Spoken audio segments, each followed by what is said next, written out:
Hey, do you know any bad words? Hey, I got a bad word. You ready? It's the word malaise.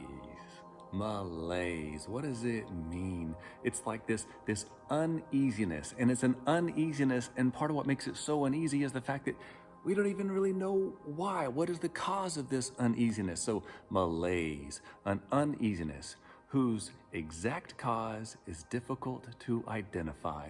Malaise, from like the old Latin or old French mal, meaning bad, and it's just this incredible uneasiness. And if you tried to diagnose it, you could kind of go on a long tirade. It could just sound like a pity party. I don't know. It's like it's an Eeyore. Well, I'm just malaise. I'm just stuck in it. Everyone's stuck in it. And it seems to be a kind of a contagious thing these days, this malaise. And so it's honest, to identify the fact of how you're feeling, not just try to cover it up and be all, happy, skippy, go free, and just ignore any kind of check engine light maybe in your heart or your mind or your soul going, I don't know, something's just off and I can't identify it. So what? And we can diagnose and self-medicate the malaise with all kinds of things, from retail therapy to just binge watching stuff or binging all kinds of other chemical things that might give you a little bit of a lift from malaise for a little while, but after a while they just all fade away and you're stuck in the malaise again and again and again. And all of the attempts to get out of that, promise that the next time will help you. The next time will heal you. The next time will bring you the satisfaction level where you can just stay above the malaise and then you'll be okay. But then you fall in the cycle again and you find yourself feeling down and you don't know why. But you know that if you do this one thing or several of these different things in a combination, well, it brings you a little something for a little while. But it sounds vicious and it sounds like a mean, cruel trick. If there's truly a loving God who created us and loves us, it seems that he would be able to lift us from the malaise, these feelings of anxiety and uneasiness, sometimes just a longing, and we need help.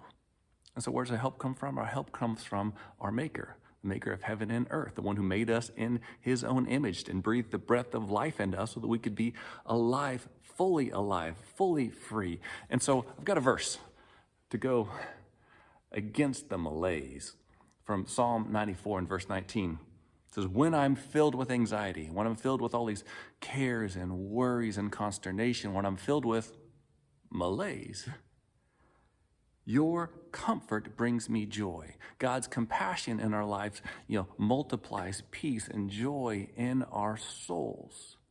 So I'm speaking that against any uprising of malaise in my life. I'm being reminded again and again in ways that God's bringing people into my life, and it's just, I go, God, you're doing it again.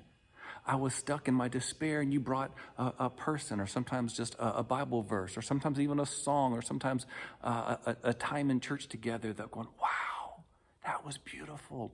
That was way better than binge watching the latest whatever. That was way better than retail therapy. That was way better than overindulging in that certain food or that whatever.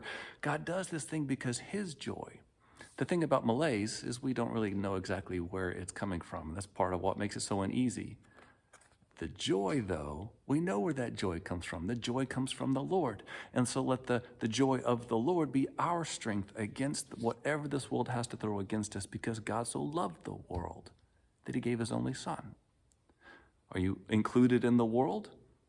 I mean, check. Yes, that's an easy answer. It's not rhetorical. Yes, you're in the world. So if you're included in the world, that you're included in that love that he gave his son, Jesus Christ, so that whoever would believe in him,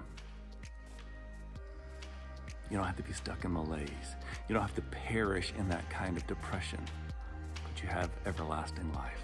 We have a God who promised that he's going to prepare a place for us.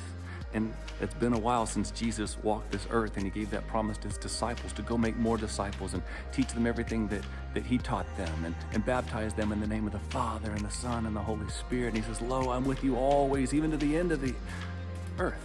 Well, that end hadn't come yet. So I'm going to prepare a place for you. So he's been gone for a while. You can just imagine the glory and splendor of the place that he's preparing, and that we would have this incredible promise knowing that he's coming back. And when he comes back, I pray that he doesn't find us stuck in a pit of malaise, but he finds us standing on his promises and declaring his good news to a world that's ready to know that he is good and he is God. So I pray that the good God blesses you with great faith and hope and love. All right, peace.